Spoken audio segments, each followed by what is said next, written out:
if you are a child of God, sometimes you tend to forget who God is.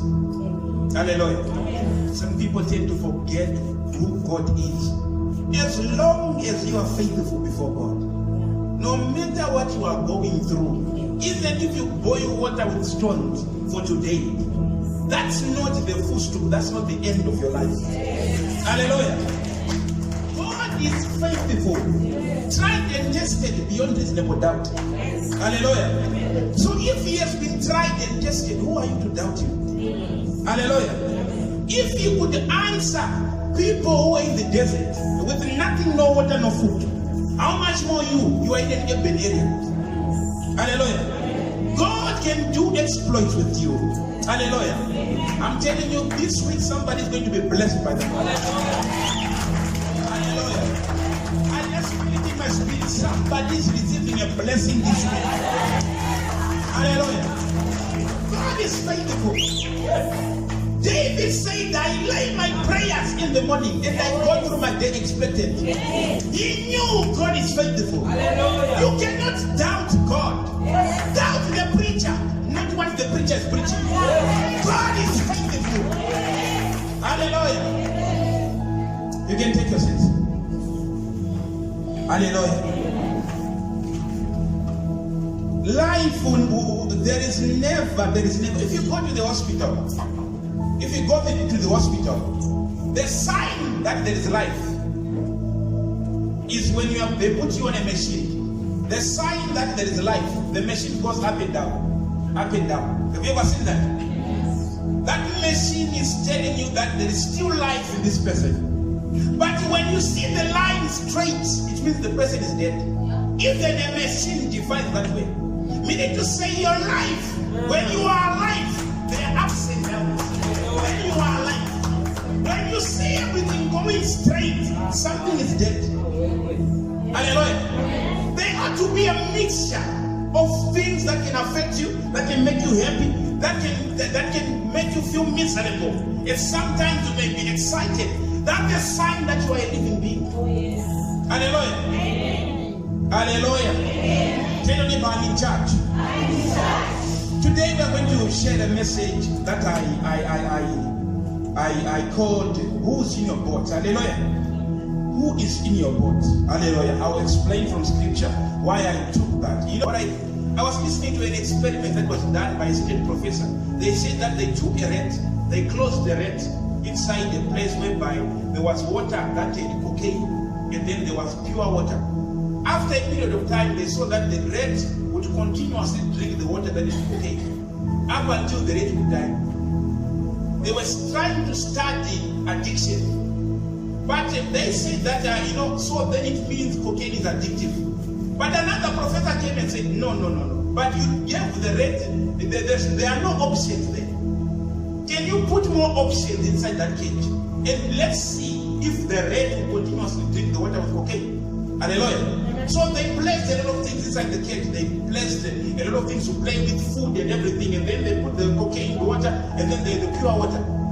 To their surprise, the rat never drank the cocaine, but it was drinking pure water. Hallelujah.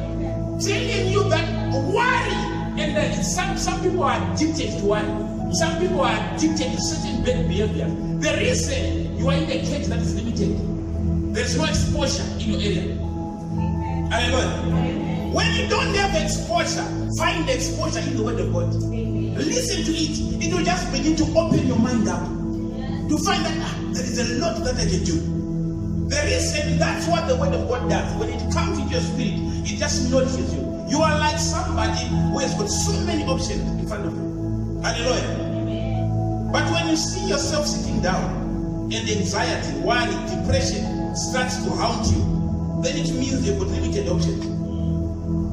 Hallelujah. It's either you are choosing what you have, and the next option is what you have, meaning you don't have another option. You are just choosing there. But when you listen to the Word of God, you begin to open up your mind, you begin to see the other things. You begin to expose yourself to the potentials that are hidden inside of you. Hallelujah. Things that you can just begin to encourage yourself from the Word of God and stand up and begin to implement. Hallelujah. Yes, so today's message is entitled, Who is in Your Boat? Hallelujah.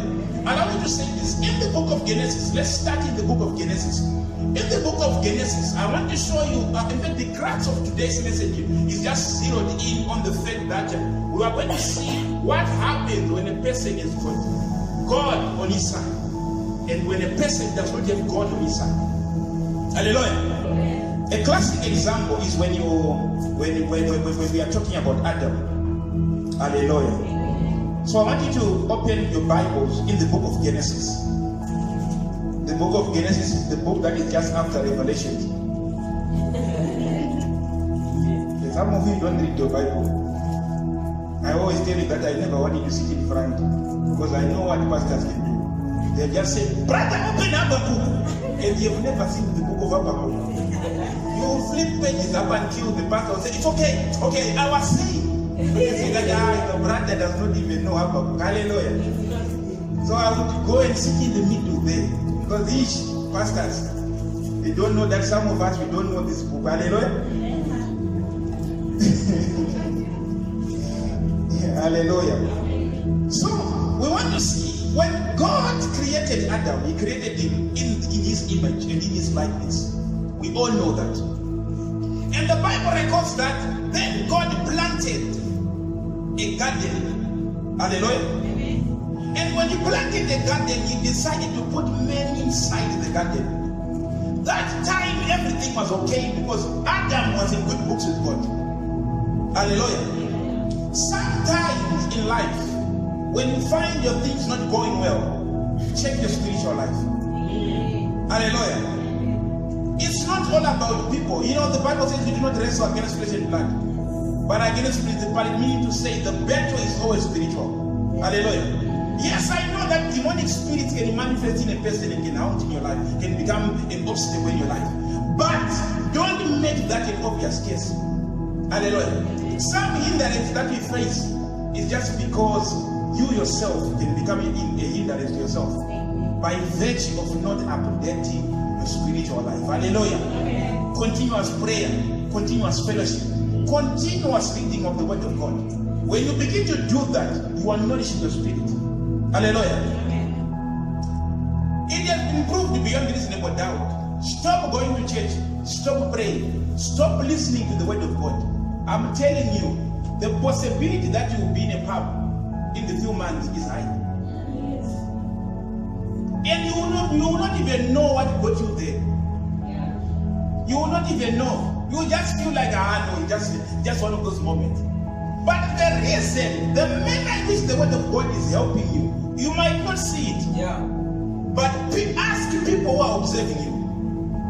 They will tell you how the Word of God is working mightily upon you. Pulls you back when you're about to do something wrong, rebukes you, chastises you, even if I'm not there.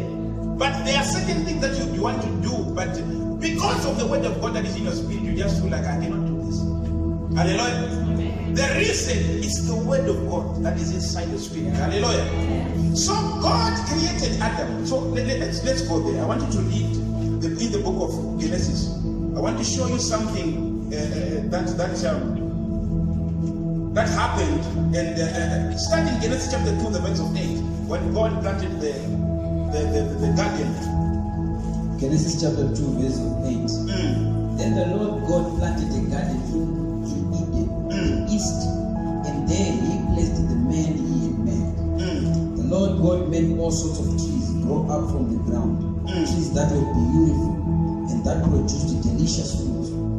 In the middle of the garden, he placed the tree of life and the tree of the knowledge of good and evil. A river flowed from the land of Eden, watering the garden and then dividing into 4 branches. The first branch, called the Pishon, flowed around the entire land of Havilah, where gold is found. It's all right. I want you to jump to verses of Genesis chapter 3, the verse of 17. Chapter 3, verse of 17. And to the man he said, since you listened to your wife and ate from the tree, whose fruit I commanded you not to eat, the ground is cursed because of you. All your life you will struggle to scratch a living from it. It will grow thorns and tissues for you. Though you eat of its grain. 19. By the sweat of your brow will you have food to eat until you return to the ground from which you were made. For Hallelujah. Just stop there. I'm giving you a contrast. Chapter 2, God is creating a garden. And he created the garden and placed men inside. The Bible records that there was no tree yet to grow because there was no one to tend the garden. Up until men came out of the sea. And then God said, now bane munhu. Zvabane munhu ngatishisai munhu imomo apote achisakurira. Zvinhu zvaakufanira kutanga kumera. Hallelujah. Meaning to say kuti dai panga pasina munhu apaifanira kutenderwa kuti sango rirambe richikura. Nekuti munhu ndiye ane tarisiro, ndiye ane simba rekuti akasvika panzvimbo. Nekuti ndiye anogona kuzopuna achibvisa sango ndo parinotanga kuitika kana munhu asvika pano. Haleluya. Sikutaurira kuti pane imwe nguva muupenyu hwako yekuti zvinhu kana zvikafambe panosvika mwana waMwari zvinofanira kuenda kuoneka kuchinja. Haleluya. Ndo zvakataura Mwari vakati apafanire anzi hapana chaifanira kumera panga pasina zvavasika ndizvakangomira zvakadaro. Kana panga paine muswa wangori pakona ndiwoyo usikavasika munhu ndokumugadzika imomo uswa ndokutanga kuwanda. Haleluya. Handisi kutaura ngano chete zvakaitika kumba kwaPotifa. Bhaibheri rinorekodha kuti pakauya Joseph, Potifa akaona kuti zvinhu zvakuwanda. Mabatiro arikuita mukomana uyu bva paatanga kusvika pano. Ndiri kukutaura kuti pane vanhu vanokubhadhara vachiona kuti kubva paatanga kushanda musikana izvinhu zvirikufamba panapo. Kuti ungofanira uchikupuhwa matipu ngochitenga hembe nyamba. Vari kuona kuti kubva patipinda mumba muno. Ini ndiri kukutaurirai. Ndakaudza munhu muSouth Africa. Ndakati musatambise, ndakambokudzai sei. Musachengete munhu anoita chimbo chake. Kana chilesbian. Zvinomisa zvinhu haana kudinzwa. Kozi vanenge vachitaura kuti no, munofanira kuaccepta kana muchichimeni chaaccepta vanhu vanoba, munofanira kuaccepta vese. Ndakati no. Ini ndiri kukutaura iri dhimoni hombe. Wakaona rinochinja munhu wechirume kusvika bata gogo nepesa akudaidzi. Hamusi kuvaona nasisi gudumu. Wakaona murume ane ndebvu akumodhela usatembe nedhimoni iroro. Ndakavaudza ndakati uyo usiku yautamba nawo. Zvakangaiwa tinofanira kuchena ndakati wakafanana nemweya wefenzi. Nekuti munhu ari normal anochinja akatanga kudya mbiri.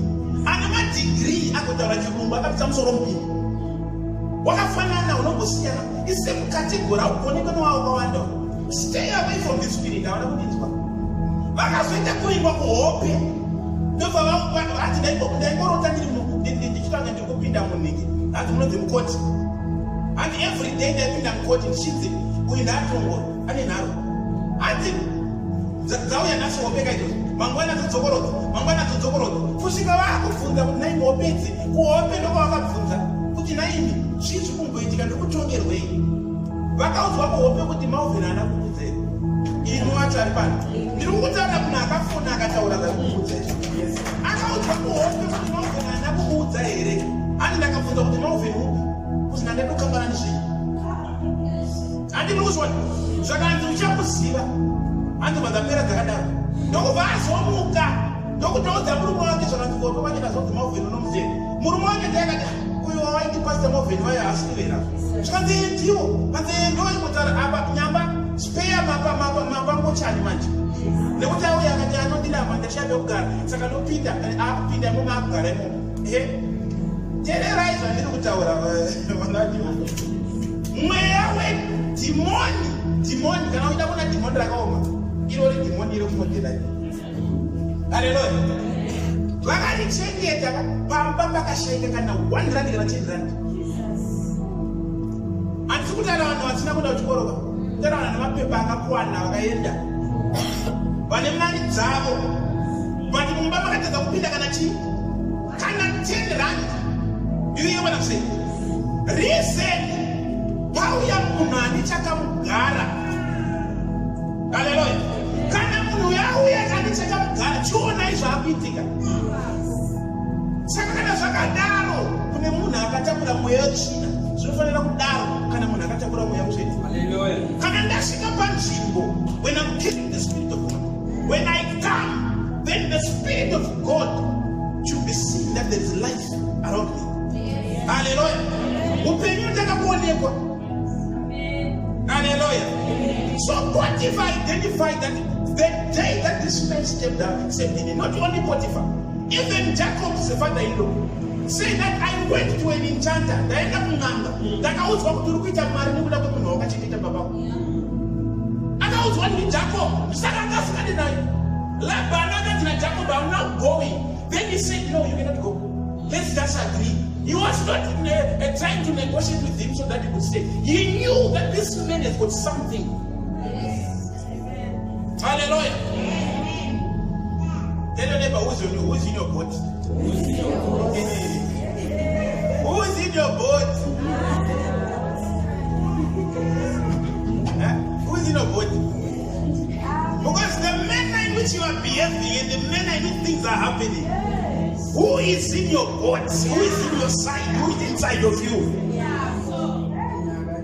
Hallelujah. So the Bible records that in the book of Genesis, the Bible says that time he was told that let's place this man in the garden, and then the grass will begin to grow, because now there is somebody to tend the grass. Hallelujah. Meaning there are certain things that God will not do in your life unless you begin to engage first, then God will begin to open doors. Hallelujah. The first step of every miracle starts with you. Show me a miracle that just happened from the blues. Every person carries his own miracle. You are the one who initiates the miracle, or you are the one who hinders the miracle. Hallelujah.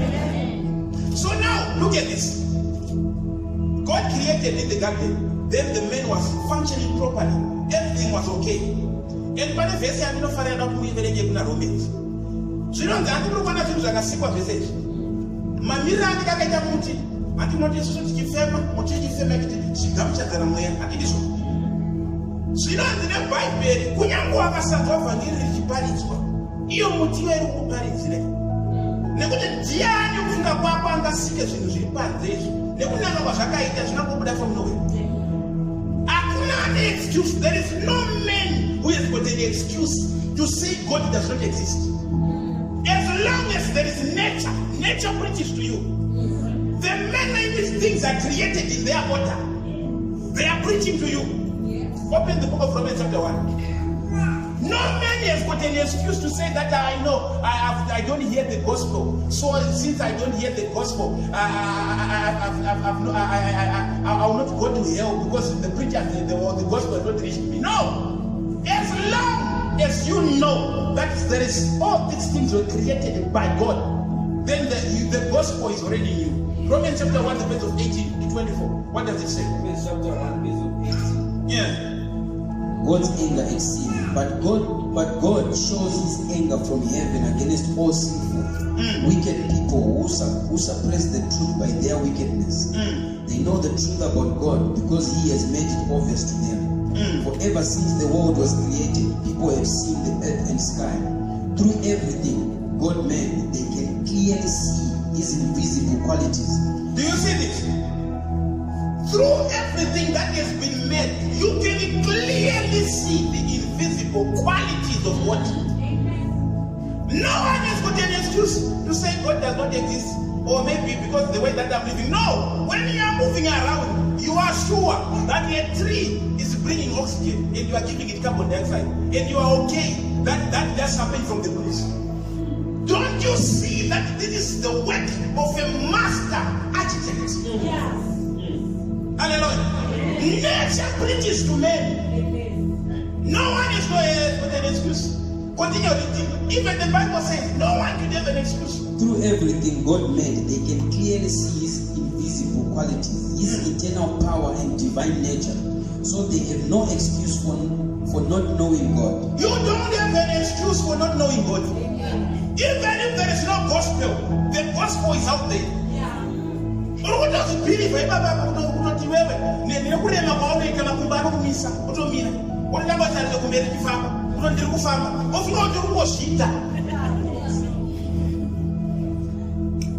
sign kuti Mwari vari kudenga.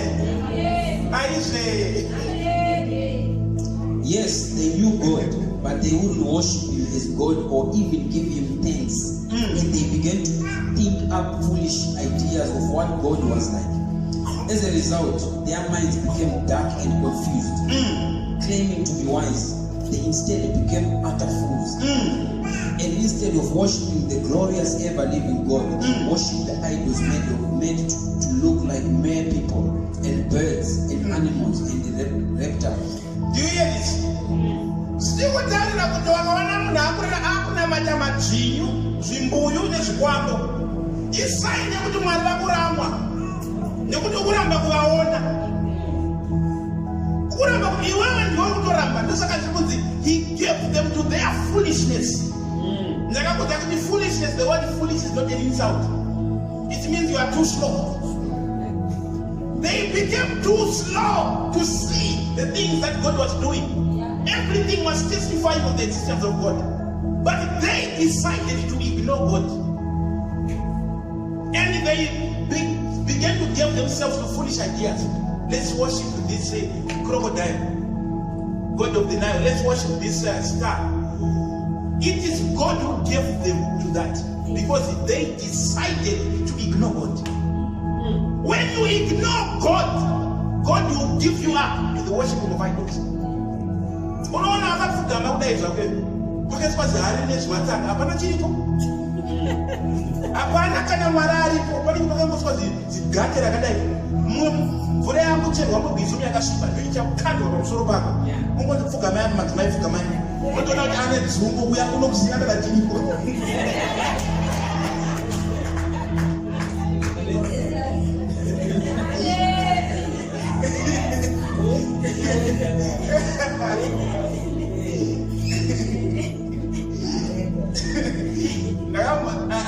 I once listened to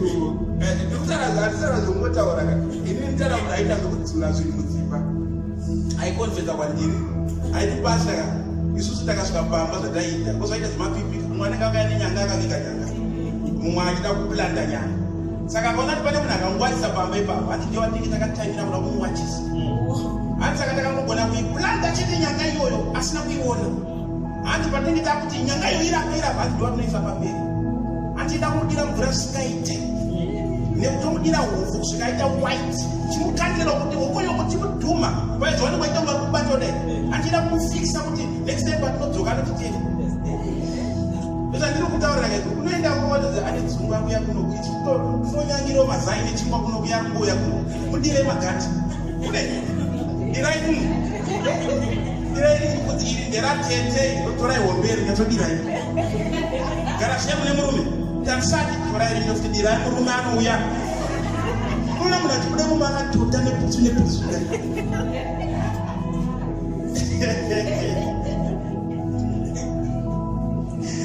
Hallelujah. Ask my neighbor, who is in your body? John chapter 16, John chapter 6, the verse of 16.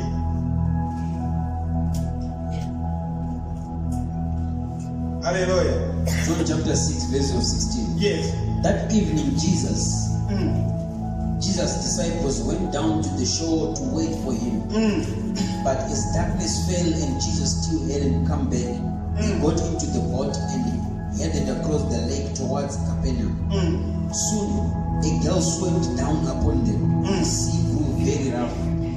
They had rowed 3 or 4 miles when suddenly they saw Jesus walking on the water towards the boat. They were terrified. But he called out to them, "Don't be afraid, I'm here." Then they were eager to let him in the boat. They were eager to let him into the boat. What version are you reading? Read King James Version. Same scripture. John chapter 6, the verse of 16 to 21. They were eager to allow him into the boat. Your version says they were willing, is it?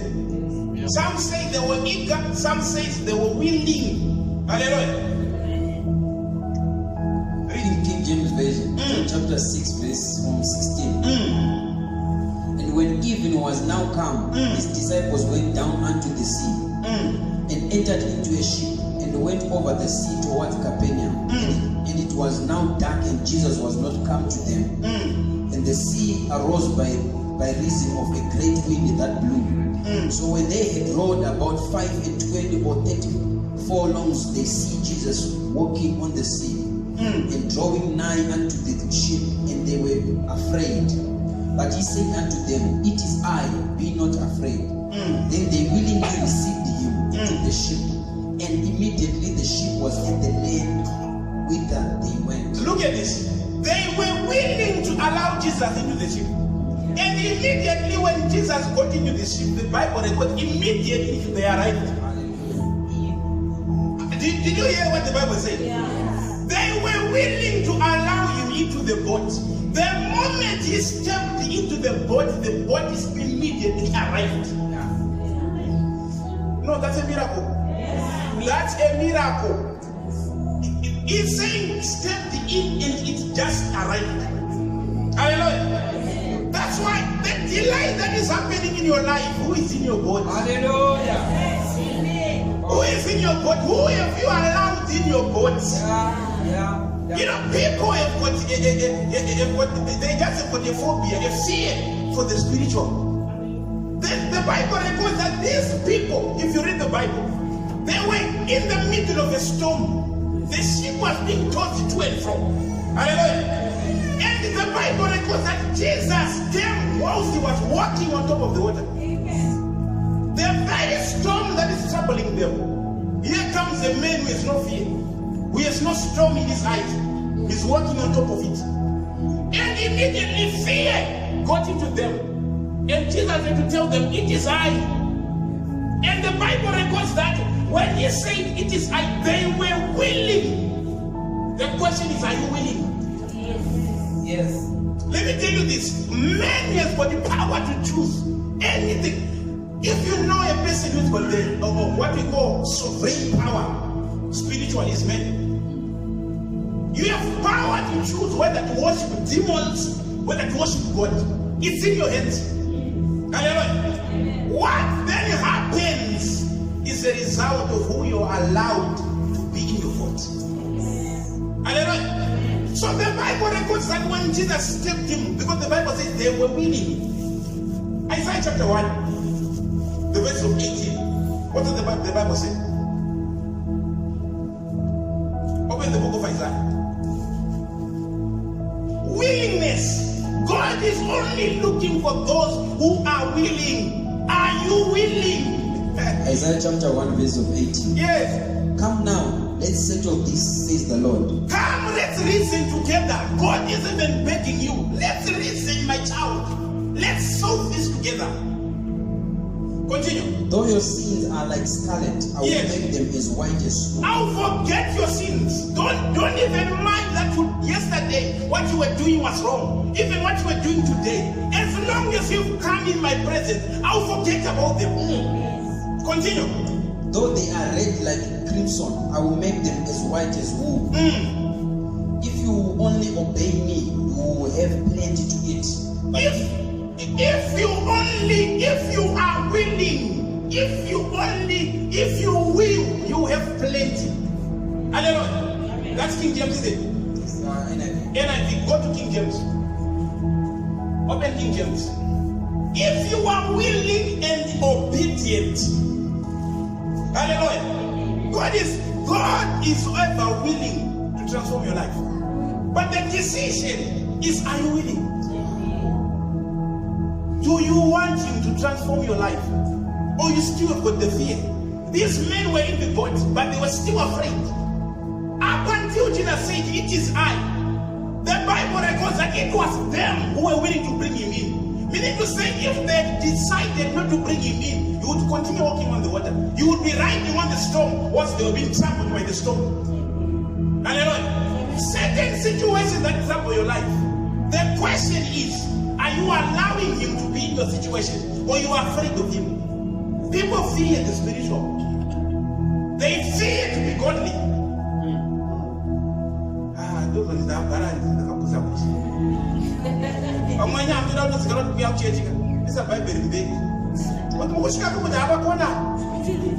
Reason. People, you are afraid that people will be reading for you, that you have become a child of God. But God created you, and the one who's got the big mouth. All of you are God's creation. Read. King James Version, Isaiah chapter 1, from verse 18. Come now, and let us reason together, says the Lord. Though your sins be as scarlet, they shall be as white as snow. Though they be red like crimson, they shall be as wool. If ye be willing and obedient, ye shall eat the good of the land. But if you refuse and rebel, you shall be devoured with the sword. For the mouth of the Lord has spoken it. Verse 21. How is the faithful city become an harlot? It's alright. If you are willing, that's the part that I want. If you are willing and obedient, you eat the goodness of the land. We need to say the goodness is there, but the willingness is what is lacking in the people that are actually envying the goodness. You want good things, but are you willing and obedient? Hallelujah. Okay, I want us to analyze this scripture. Go back to the book of the story of Jesus in the boat. Go back to John chapter 6, the verse of 16. I want us to analyze bit by bit. Open that some scripture, but I'll even go to NIV so that we will not have those 8,000 from King James. I want us to analyze how God announced, how Jesus announced himself to the people that were in the boat. He announced himself, and it was now their decision whether to accommodate him or not. John 6 verse 16. That evening Jesus' disciples went down to the shore to wait for him. But as darkness fell and Jesus still hadn't come back, they got into the boat and headed across the lake towards Capernaum. Verse 18. Soon okay, just stop there. Let's say the boat is your marriage. The boat is your business. The boat is your life. You are already doing something with your life. You are already doing something with your hands. You are already married. Already everything is okay. But alas, a storm arose whilst you were busy doing what you were doing. Like in our situation, I'm telling you, some companies will never recover because of this corona. I saw companies that were closing. I saw somebody burying almost like close to 1 million tons of potatoes. Look, he first of all started by giving people up until he ran out of people to give. And the only option that was there is to hire a caterpillar, dig a very big hole, put them there, and they would rot them. Just imagine, close to 1 million tons. How much money is that in terms of chips? Hallelujah. Some people will not recover. I'm saying that's your boat. You were all right in your small boat. You were right with your job. You were right with your marriage. But a storm arose whilst you were in the midst. Hallelujah. And in the midst of the storm, continue reading. But darkness fell and Jesus still hadn't come back. Darkness came, all things were okay. They got into the boat and headed across the lake towards Capernaum. Soon a gale swept down upon them. The sea grew very rough. The sea grew rough. The terrain became tough. The road became tough. Business started failing. Marriage began to crumble. Hallelujah. Everything that you were doing, maybe at your workplace, things are no longer okay. You were in a boat that you thought that I'm okay, I'm fine. But in the midst of enjoying your small cruise, a storm arose. Hallelujah. And in the midst of the storm, that's where the men appeared. Continue reading. They rode 3 or 4 miles when suddenly they saw Jesus walking on the water towards the boat. Then they saw, suddenly they saw Jesus walking on the water. There he comes. He is not even affected by the storm. Hallelujah. And the Bible records, I want the part that he then says, they were fearful or they were terrified. And then Jesus said, it is I. Read. They were terrified, but he called out to them, don't be afraid, I am here. Don't be afraid, I am here, or it is I. Look at this. God only announces himself through his word. He announced himself by his words. It is I. Hallelujah. The storm that you are facing, God is around him, he's announcing, he's shouting. And he's saying from the word, are you allowing or are you willing to get me on board? It is I that is here. But do you want me in your situation? Because that's the only way that Jesus can announce himself to people. The Bible records that it is who? It is I. Hallelujah. And the Bible says then they were willing. They were willing. Meaning to say when we preach the gospel, we are giving you an option. Whether to walk with God or to reject him. Hallelujah. And when you reject him, you are going to be delayed in your situation. You are going to suffer the consequences of everything that you are facing. You are going to be troubled by every situation that is going to come into your life. Unless you are willing to allow him into the body. Hallelujah. Let me tell you this. The supernatural can only begin to manifest in your life when God in his fullness is being made manifest in your life. Hallelujah. Or in my belief. Mwari. Vanotaka kuonekwa muupenyu wako kana kuti zveumwari zvinotaka kuonekwa muupenyu wako kana umwari wacho vaonekwa kuzara kwavo muupenyu wako. Hallelujah.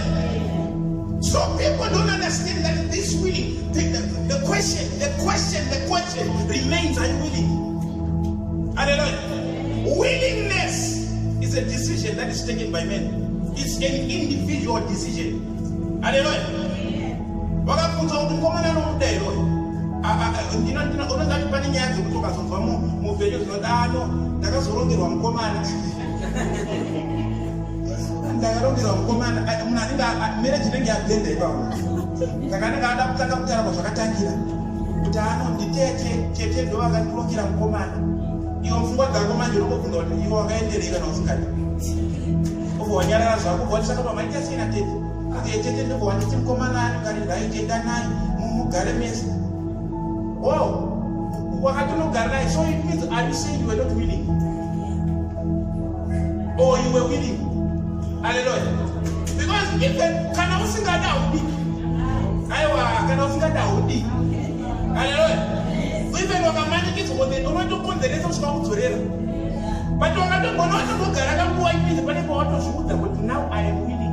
Ndikuendawo kana ona kuti njati yaikushike nokumhanya ndokuona kuti atete haziraisi.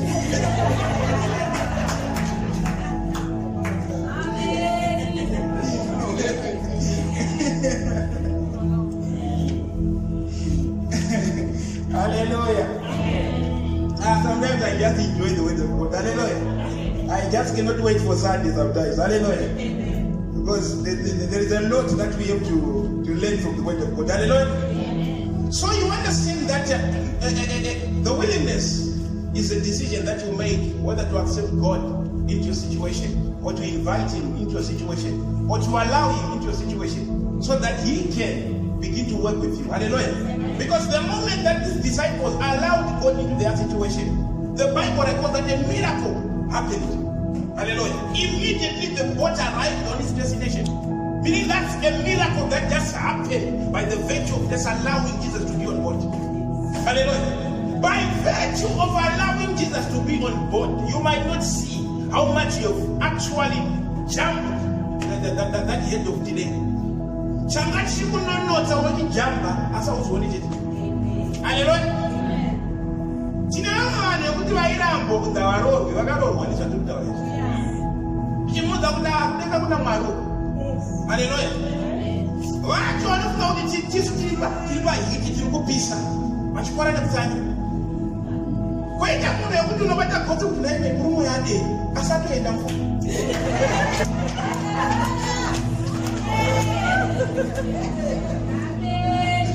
Chikuru kuenda.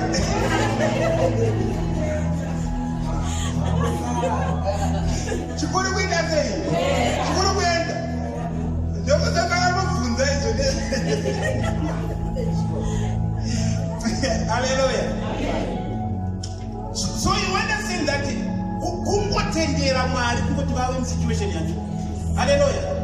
Kuasarendera unoziva kuti chii alright kugara uchitya nhamo dzako ndozvanga zvakaita nharumbotika vaitotya kuti tinonyura panapa kuna mwanga akabatira padanda mwari pai vese vakutotya kuti kana patinokwanisa kunyura asi zvinonzi Jesu akamwapia from nowhere ndokubva vatotya futi wese sikutaura kuti pane vamwe vanekutika anenge achitotya ari musituation akinonzi zvakashata mwari watoparidzwa sekuparidzwa wandiri kuita ototya futi wese asi watya futi tinenda kukubvunza kuti uri kumutendera here kuti apinde musituation yacho zvinonzi vakangomutendera vachingomutendera bhoti inobva yamhara pachikwavaenda chikutaura kuti delay inoitika muupenyu hwako inokonzereswa nekuti munani muupenyu hwacho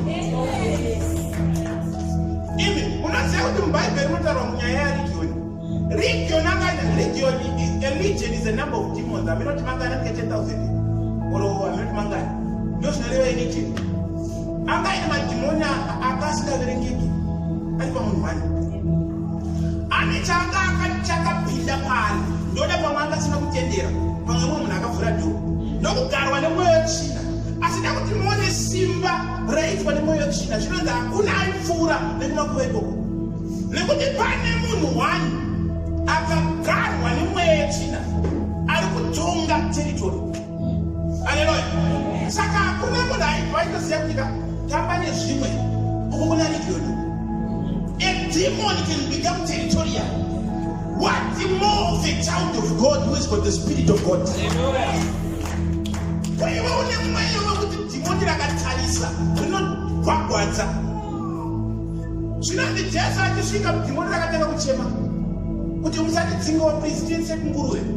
Asi tataura asi nekuwanda kwawo madhimoni nemweya yetsvina kuwanda kwawo pakangosvika munhu mumwe chete ndokatanga kugwagwadza. Vakaverenga imwe mamwe mavhesheni zvinonzi madhimoni akati I enjoy you in the name of God. Madhimoni akanamata mushure kuti nemuzita raMwari please musatitande kumatorongo tiise nguruve. Dhimoni rakanamatiswa nemunhu auya ane mweya waMwari. Hallelujah. Saka why is it that the children of God are not territorial, are not commanding their space? If demons are doing that, if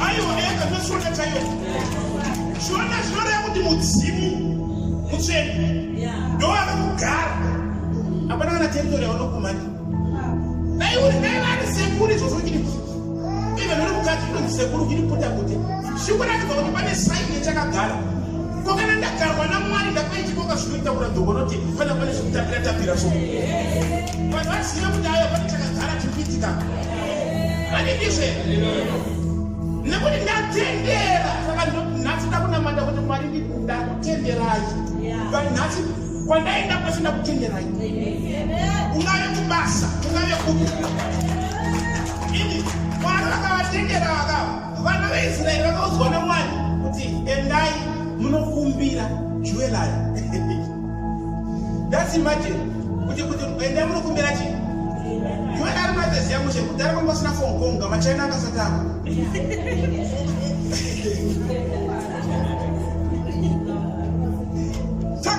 kwanga kuine jewelry chaiyo tudara diamond silver nendarama zvese zvaipfekwa nevaEgyptians vachiziva kuti ava ndovemari vacho. Mwari ndokumutaurira kuti enda kune ivava vane mari vacho iwewe enda unotara kuti ndipewo zvamunopfeka zviya zvamunodivhaidira nazvo zvino zvakatanga kukomora kudai kwavo chataura kuti mpuhwa ndochinoita kuti mpuhwa ndozvatiri kutaura kuti pane imwe nguva yekuti unongosimudzwa naMwari ungodipinda pakambani baba unongotara kuti hapanawo basa woti atakatotsvaga taipi inenge yakupindapo zvinotadzika nei kana ndakagarwa naJehovha chakadigara ndo chinokonzeresa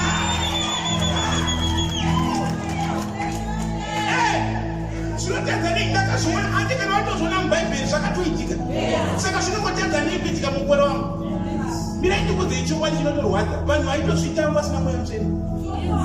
Hapana ngaine mweya wangu naMozisi chete ndianga ine mweya mutsvene.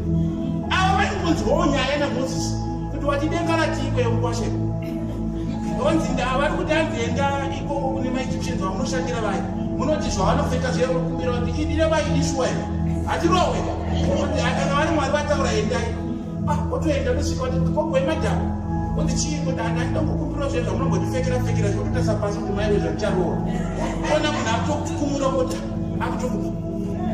Haleluya.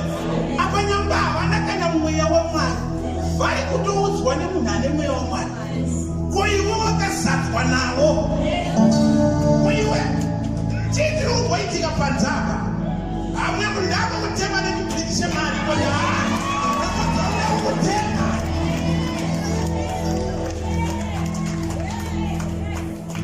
kufanira kuti unoita nezvekere umwe daanangofira kuti ndokoupa chibhiki chichikungondiremera zvinotadzika nekana zvakamboitika mushoko raMwari tinodhikleya maropafadzo ndaonekwa svondo rino chaunobata ngachiendeke kwawasvika pese farirwa.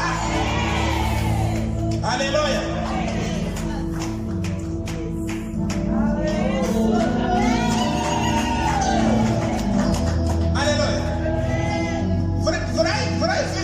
Chapter 13 verse 16. Akuti muone zvinoita Mwari kana wagara munhu. Manyemwe aMwari ari mushoko raMwari. Vamwe havamazire kuti kana vakufarira vanoita manyemwe newo zvokuti unopedzera wambodedzera kuti aicho zvakundinyadira izvo. First Samuel chapter 13 verse 16. First Samuel chapter 13 verse 16. Saul and Jonathan and the troops with them were staying at Gibeah in the land of Benjamin. The Philistines set up their camp at Mishah. 3 raiding parties soon left the camp of the Philistines. One went north towards Ophrah in the land of Shual.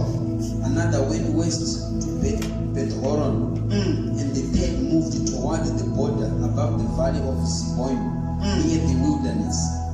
There were no blacksmiths in the land of Israel. In those days, the Philistines wouldn't allow them for fear. They would make swords and spears for the Hebrews. Yeah. So whenever the Israelites needed to sharpen their plowshares, picks, axes, or sickles, they had to take them to a Philistine blacksmith. The charges were as follows: 1/4 of an ounce of silver for sharpening a plowshare.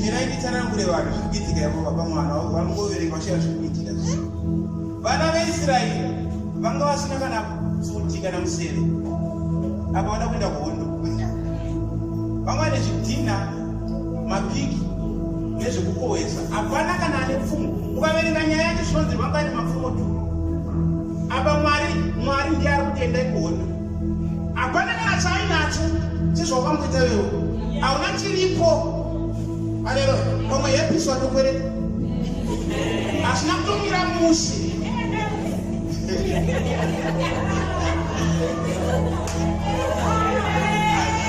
Hatida kutsika magadheni evanhu. Sorry.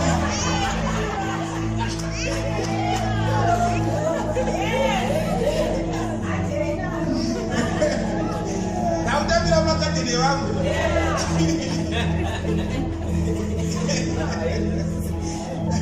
Hauna chainacho. Pointi ndeyekuti vanhu vanga vasina kana chiripo. Hapana. Ivo vanhu vacho vaite mbonzi ndo vanhu the same people vakamboita mbiri nguva yaMozisi. Hapana chavainacho zvinhu zvakatooma. Ndokuenda kune muprofita vakati pamwe ukatitsvagirawo mambo zvingaite nani.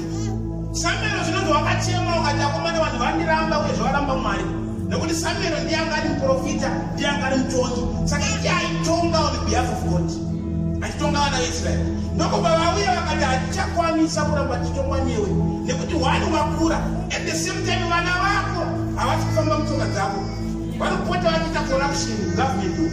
Haleluya. Saka ndobva zvataurwa kunzi vakabva vanzi zvinetse regai tikutsvagirei. Ndobva vatsvagirwa Sauro. Mwari ndomunoziva nyaya chemadhongi.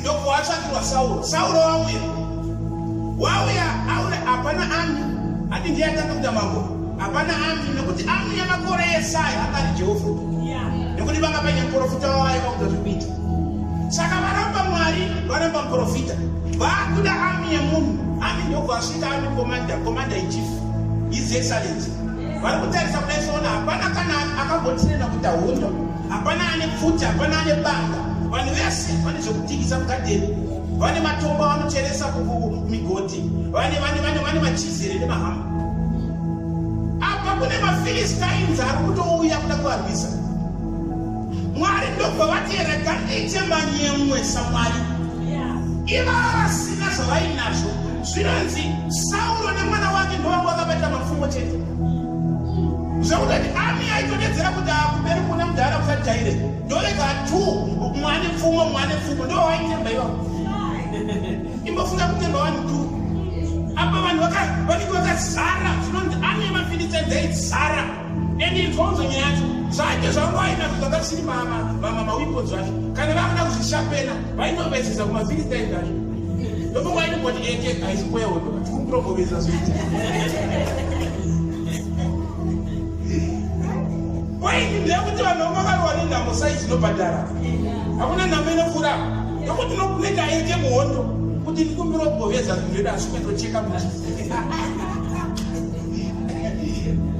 andiwazvozvatauhire zvanzi they would go to the Philistine machaji ekuti vamwata neprice list yokunzi vauya kuzovezesa vakudzai kuti zviri kuita mari yakadai apa zvinhu zvavari kuvezesa ndozvauda kuzodzokera zokusiri kuhondo haleluya but kunyange zvakadaro Mwari ndokukonzeresa kuti vanhu vasina kana zvombo vasina chavainacho nenyaya yekuti vari kutemba naMwari Mwari akati vava vasina kana zvombo vaendai kuhondo zvinonzi they won the war vasina zvombo.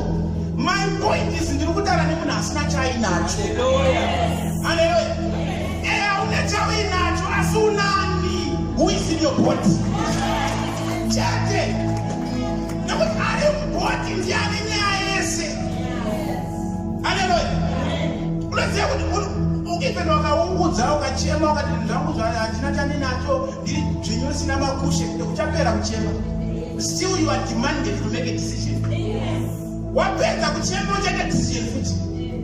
The question is if you don't have a plan, the plan is with God, then go to where God is. Stick with God. Allow God to be in your situation. Hallelujah. Saka vakamutendera Mwari ndokuvhaita nauhondo mafilistini akapamhanya nevanhu vasina vanhu vaiwezera zvombo ndodzoka vakuti chakucheka ndovamhanyisa ivo they had a fully trained army. Hallelujah. Meaning to say pavakatoronga hondo vakatouya vakatedza kuti tiri kudawo mambo sezvakaita dzimwe nyika minoti vaitokombawo mambo kubva kwavari but Mwari ndokukonzeresa kuti vahwine hondo vasina chavainacho. Hallelujah. Child of God, you might be a foreign land, you might have nothing, but I'm telling you, you possess the greatest arsenal, which is the knowledge of God. Umaziva kuti Mwari variko, wakaziva kuti Mwari ariko, unoziva kuti vanhu vakukanda musango mune mhuka unofanira kuti wakapfeka leather jacket.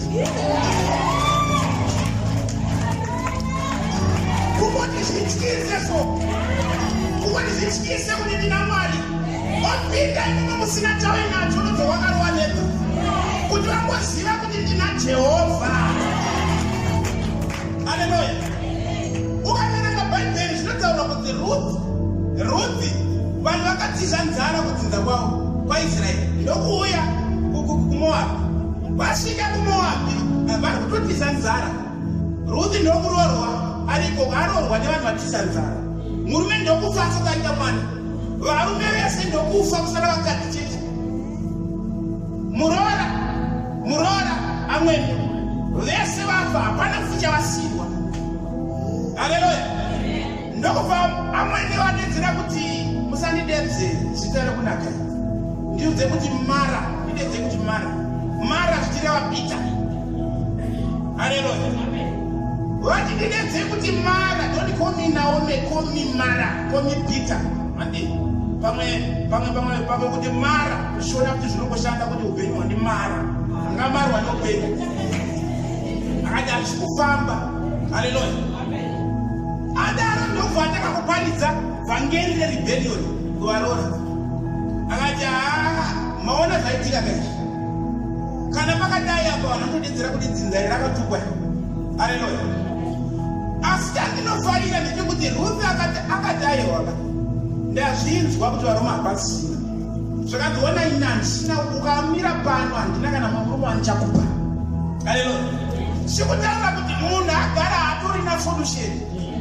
Hapana ane solution uzanyepera. Ungosunga mataira kuti apedzera nguva ukapita. Unodedzera kuti anokatidza executive manager neGI. Wasingambona kambani yekuti inobhuroka. Vanotora sekuru vari musango. Sekuru anotosvika kupinda murift kuti muzukuru hatimedzere muno. Unonzi apindai sekuru. Waendeswa kuaccount unotenga kusvipira nokumesa kudo.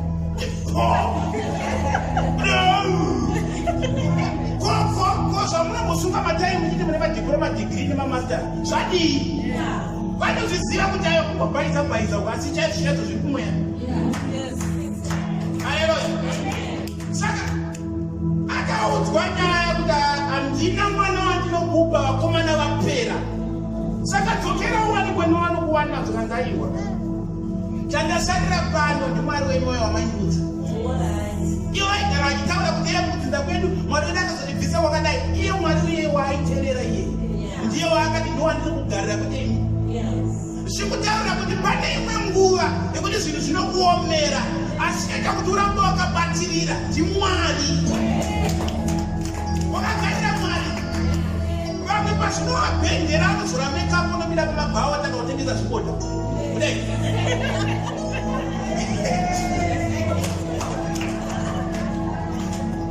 Unatike kudengoka ngezoke pavangeri.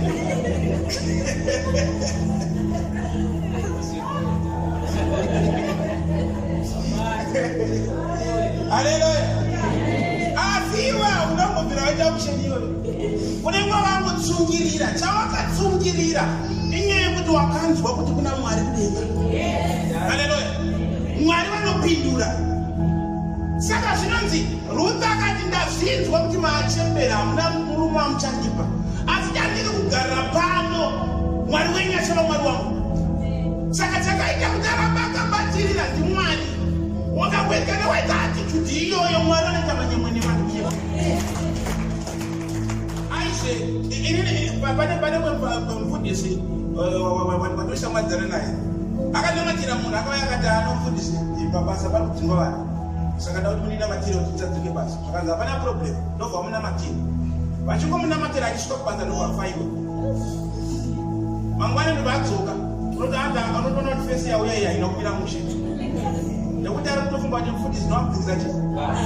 Ngati inotangirwa ipapo pamakatangira apa makangoninamatira kabaini vanhu anokufunga basa.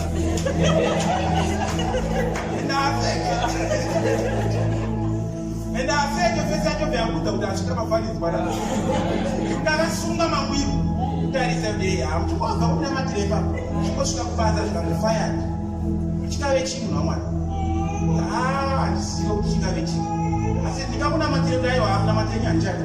Pasina kuti ndingokudzai kuti ndichinyakuziya kuti ndizvaMwari here zvamuri kuita. Kana uri munhu waMwari unopera strong ipapo.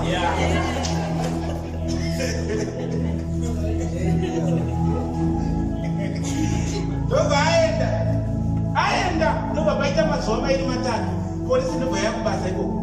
Ndobva yabata vanhu vese Mwari kudepartment raaishandira ikoko. Vese kutorongo ndobva wadzingwa basa. Saka ndova yakadzingwa ndadzinga kuinde pabasa. Kuti achiseva department ndobva adzingwa pabasa. Pasina unyika adzoka manje smile inde ngechabvarira. Antu achisvika wadai mwesotoona kuti munhu ari kufara kuti chii ndasikazivi kuti Mwari vanondirongera zvakadai. Vagara ndozvavari. Saka kunyange takakunamatira pano ukabuda uchikamhina haisi reason yekuvadhauta iyoyo. Uchibva pano wakatosvika chikafu kumba kwapwanya kwabiwa haisi reason yekuvadhauta iyoyo. God remains God. Jehovha ndirwa zvese zvinobva wakapfugama akatenga kurumbidza Mwari. Akati makandipa makatora muri Mwari. You will remain God. Hallelujah. Can you stand for God like that? Hallelujah. Olo wangu ni chile picha na zote za chile iko tisi na chunga.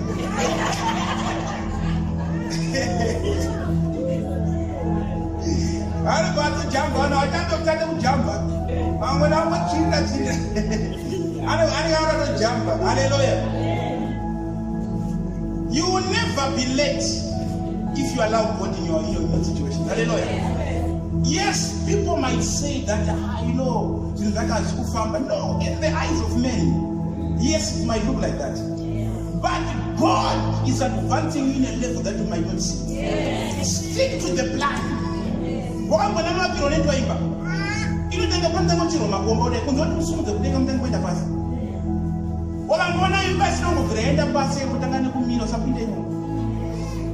know what?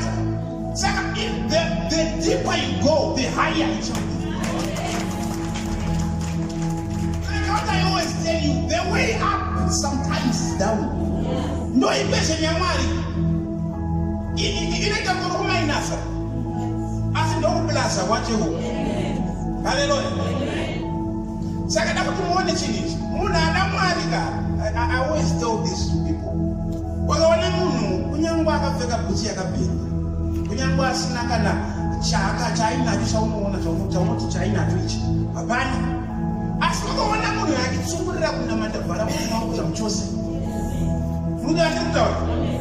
Na wote ukakweli kana wako taka kutaura chete unopanyara. Haleluya. Muna alikusema china mata. Kunyangwa saya kunyangwa dia umegosha kupetsira. Akutingerenga yekuna exe. Zvinonzi vakaudzwa kuti varumeka musaite zvokutamba kana makaramba muchirwisa vana. Ko kana vachiitira Mwari kurwisa Mwari.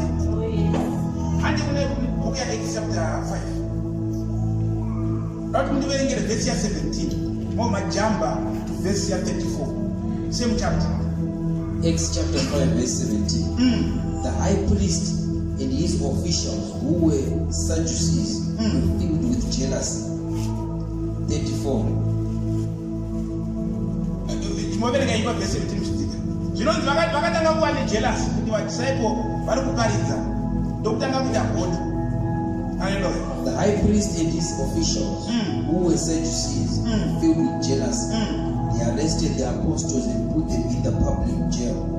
But an angel of the Lord came at night, opened the gates of the jail, and brought them out. Then he told them, go to the temple and give the people this message of life.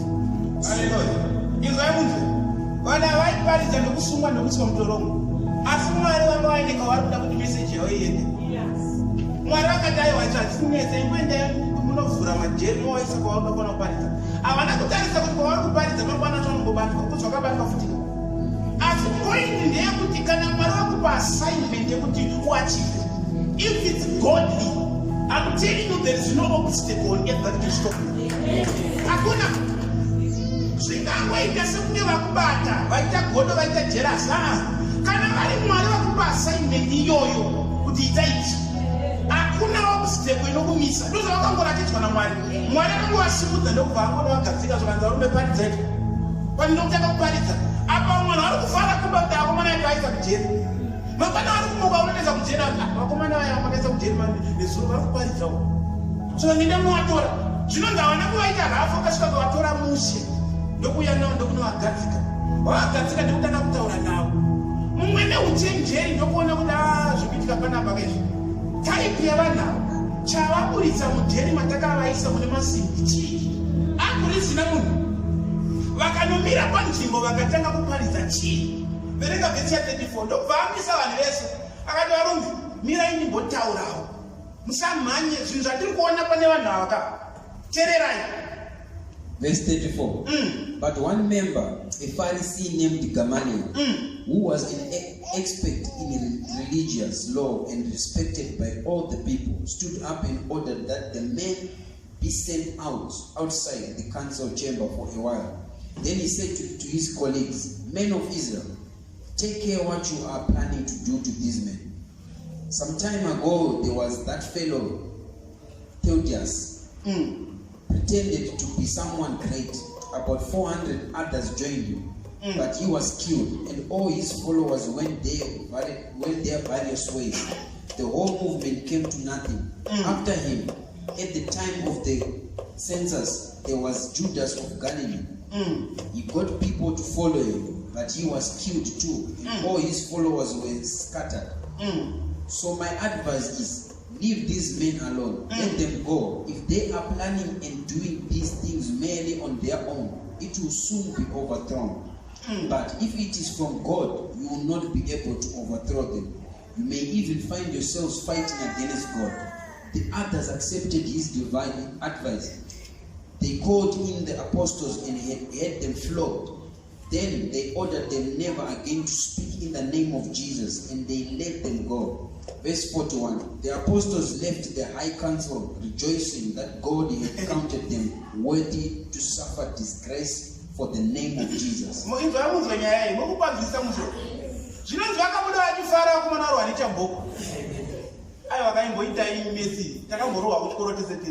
Ndakamborowa namwe tisha ndakapodza dore reclass ndakapinda requery ndakamboita namutere ndakazviudzwa ndiri kuita muno ndiri kuitei muno ndarwadziwa neshamu shamu inorwadza tozviziva tese ava rume vazviri kunzi vakarohwa nechamboko kunze kuti vabuda vachichema zvinhu zvakabuda vachifara kuti they have suffered the disgrace. Zvauri kusuffer disgrace iyi unofanira kuchifara kana wakamira pana Mwari. Nekuti wakana uchisuffer disgrace because of God. Ndiri kuti pane pamwe pekuti une option yokuita zvisina kumira mushe kuti urarame. Haleluya. Ende vamwe vanotodedzera kuti ino ndozvo ndakazopedza ndakuita because ndangasina option. But tiri kuita kuti uzvitendere kusafa kusvika pekuti vanhu vanodedzera kuti akomana kana kunamata Mwari kwacho kuti isvitsa apa iketisiene nazvo. Vakaona vachiona iwewe zviri kunzi ndozvaitwa apa vakasafa disgrace. But they jubilated, they were happy because they have been counted worthy. If you are being persecuted, being troubled, facing challenges for God, be happy. Reason, we're kusafira, ari zvaanoita. Nekuti Bible rikutaura kuti zvinonzi akavaudza kuti varume makaramba muchibata vanhava. Kune vakatanga tumapoka twawo twakafa. Uyu akauya Judas akatanga 400 wakaenda kwari akatemwa nematombo akafa. Ava vanhu vauya ava ko kana muchivarwisa vachiita zvaMwari amuoni here kuti muchapedzera makungotorwisa Mwari wacho. Dare rese rakati hereruya zvawataura ndizvo chaizvo. Reason, there are some people when they look at you, let me tell you this, God can use your life to become a testimony to your environment. The Bible says you are the salt of the earth. Chinoita munyu kutanga kuvava. Kasikana wamukana wakanje kunaka nyama. Hakuna nyama inonaka pasina munyu. Asi inosvika ichidizva. Ichivava ndio zvakafanana nezvirukuitika vanhu vari kuona kwavasvika, vari kuona kuvava. Asi ndavaramba vakadaro vachazoona kunaka kwemunyu wavo yapapo. Saka vari kuona kuti concept yavakaudzwa kuti varume kana makaramba muchirwisa vanhu ava ina handi kunyeperei handife ndakaseka munhu kunyange ndakaona even mustreet chaimo ndakaona munhu akamira achiparidza akapfeka bhutsu sometimes imwe ndaitotora ndinopa reason ndinozviziva kuti akaramba akabata paakabatirira ndinovaziva Mwari kuti vanoda kuti vanhu vaone. Mumwe munhu ndakamutsura pasocial media ndakati munozivei haasi munyika muno zvake kune imwe nyika ndobvawaona munhu ari kuparidza kudai kuNigeria aiparidza mustreet paridza murodhi ndasina kumira mushe mapfekero ndobvawatanga kumumoka kusvika agumbuka aita hasha kuda kuvarwisa unongoziva vakomana vanenge vakupusha kuita sei uchiona kuti munhu agumbuka ndobva atanga kunamata achitaura kuti Mwari zvawandiita izvi. But vanhu vachibva vatumira kavidhio kacho mugrupu iro ndobva vatanga kuseka vaseka vaisa makomenti ndakazonyora komenti pekupedzisira and my comment was just in rebuke. Ndichitaura ndakati vanhu vaMwari, whoever you are, which nation you took from this video, you are saying that this man of God, this is what happens. But let me tell you this, make sure that is not of God. Make sure that's one. Nokuti kana ari waMwari wamuita zvawamuita achiparidza shoko raMwari iwe wosvika oita zvaunoita ini ndaivobhadhira musikiti isi taita zvese manje taitokaona kuti munhu atijairira taikwanisa kuchinjira vhangeri tokuti will beat you as the spirit leads. Taikuda kurova zvinoenderana nomweya mutsvene futi because unoziva kana ungamira musviti munhu aisa funga kuita mafanizi but kwete ndaita mafanizi no ndanga nditone munhu atori normal zvinhu zvangu zvitori right family yangu itori right zvinhu zvangu zvakaringana ndakatobata kamai kangu ndiri kuparidza ukauya ukadisturba ukaenda ndaproblem newa continue preaching but ndakaona kuti ukuita persistent ndaitosiya maiki yacho ndombokutuya kungu takatadza kuendesa paside ndokudza tokurova ndaikuudza nemuromo tokurova tiita mafanizi nepanapa haisi nyaya yekuti taida kuti pamwe kuchikidzira ndaitokudza chokwadi tokurova reason taitokuitira zvakanaka ndopoini because ndiri kukuudza openly kuti usaramboita zvakuita ndokurova obva waenda because taita tiri group manje wakaona munhu asingataure asingakuti ndokurova asati anokuita kuti umbomira zvaurikuita ari kusungudza maoko ari kutaura kuti mwari maona naiparidza shoko rei maona zvaaita asi raiti mune atokuudza kuti ndokurova ari nani akuvhundutsira wakamira bvawaenda pana anokusiya saka ndakanyorera paragraph ndopakabva pagumira makomenzi yayo ekuwanza-wanza wakabva watizive se reason ndakati make sure that man is not a man of God. If he be of God, I'm telling you, find him and apologize. No matter what he's wearing, no matter the poverty that you might see with the naked eye. Hallelujah. If that person be a child of God, those who put out with Varume, kune vakangozvitanga izvi kuvana vakana vachitira Mwari hamuzivi kuti munokwanisa kurwisa Mwari. Pane nguva yekuti ukarwiswa handiwo uri kurwiswa. Haleluya. Tina vanhu vakaenda kuvigwa chaiko nekurwisa nekuroya mwana waMwari. Kumbotsungirira munhu achibata mutsotso achidii munhu achisafa asakapfugama mangwana amuka anamata mangwana amuka anamata adzingwa pabasa panapa munhu achishingirira chete asi gore rinopindira Mwari.